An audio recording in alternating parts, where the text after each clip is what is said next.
महाराष्ट्रातील मराठ्यांना तुरुंगात डांबणाऱ्या चंबुका कशाला दिमाग फिरवतो आहे?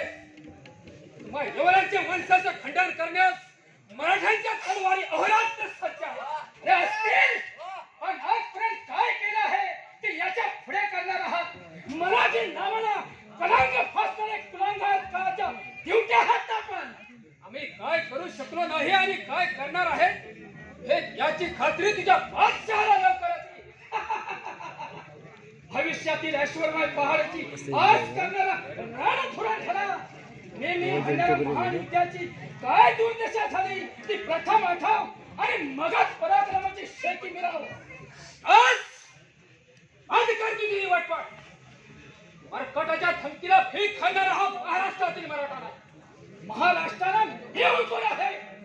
महाराष्ट्रातील मराठे देशद्रोही आहे. साऱ्याच मराठ्याला त्याग करू नकोस. या महाराष्ट्राचे देशद्रोही मराठे आहेत.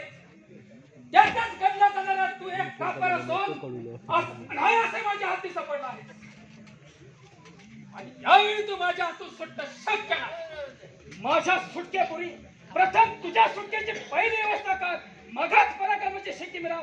ते सर्व पाहूनच या रणांगणात उतरलो आहे आणि मराठे तुझ्यासारख्या ठेकाणी उतरले नाही. ठेकण बुद्धीचे माणसं या महाराष्ट्रात नाही.